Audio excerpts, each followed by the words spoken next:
Shalom saudara sekalian, pada kesempatan kali ini kita membahas doktrin penting untuk kaum Pentakosta yaitu bahasa roh.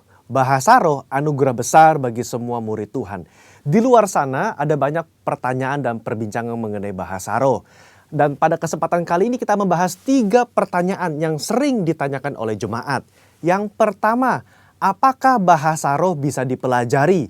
Nah saudara, jawabannya adalah tidak. Bahasa roh tidak bisa dipelajari. Secara konsisten dalam Alkitab kita melihat orang itu harus dipenuhi oleh karunia Roh Kudus. Lalu secara otomatis mereka akan berkata-kata dalam bahasa roh. Dalam Kisah Rasul pasal 2 ayat yang keempat, maka penuhlah mereka dengan Roh Kudus. Lalu mereka mulai berkata-kata seperti yang diberikan oleh roh itu kepada mereka. Nah saudara lihat, mereka harus dipenuhi oleh karunia Roh Kudus baru mereka berkata-kata dalam bahasa roh. Contoh kedua, dalam Kisah Rasul 10 ayat 44-46. Ketika Petrus berkhotbah di keluarga Kornelius, maka turunlah Roh Kudus dari atas lalu memenuhi keluarga Kornelius. Dan mereka berkata-kata dalam bahasa roh. Jadi saudara, kita jelas bahwa bahasa roh itu secara otomatis diberikan langsung oleh Roh Kudus, bukan oleh manusia.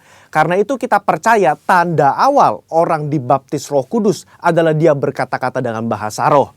Pertanyaan kedua, apakah orang yang tidak berbahasa roh akan masuk neraka?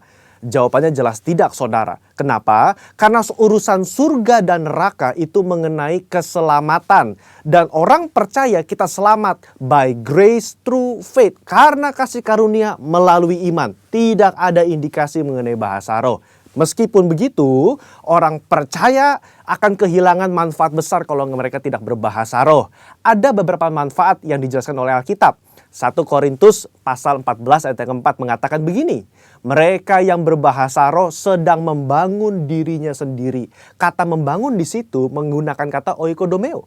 Artinya seperti orang membangun tembok. Batu bata demi batu bata dibangun sampai menjadi tembok yang kokoh. Orang yang berbahasa roh sehari demi hari mereka berbahasa roh menguatkan manusia rohani mereka. Meskipun manusia batinia, meskipun manusia jasmani kita lemah, tetapi manusia rohani kita kuat. Dan manfaat kedua, Roma 8 ayat 26. Dikatakan roh juga membantu dengan berdoa untuk kita kepada Allah dengan keluhan-keluhan terdalam yang tidak terucapkan.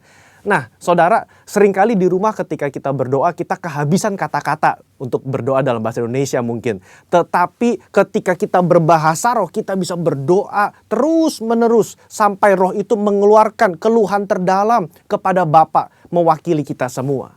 Pertanyaan ketiga, apakah semua orang bisa berbahasa roh? Jawabannya adalah ya. Kita kaum Pentakosta meyakini semua orang percaya yang lahir baru yang mau mereka bisa berbahasa roh. Fondasi firman-Nya ada dalam 1 Korintus 14 ayat yang kelima. Paulus mengatakan, aku suka supaya kamu semua berkata-kata dengan bahasa roh. Bapak Ibu, ada kata-kata semua di situ yang artinya semua orang yang mau pasti bisa berbahasa roh. Itu pun keinginan Paulus selaras dengan janji Tuhan di Yoel 2 ayat 28-32.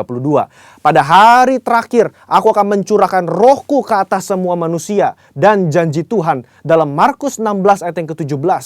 Tanda-tanda ini akan menyertai semua orang yang percaya. Yaitu mereka akan berkata-kata dengan bahasa yang baru. Sekian, saudara dikasih Tuhan. Tuhan Yesus memberkati.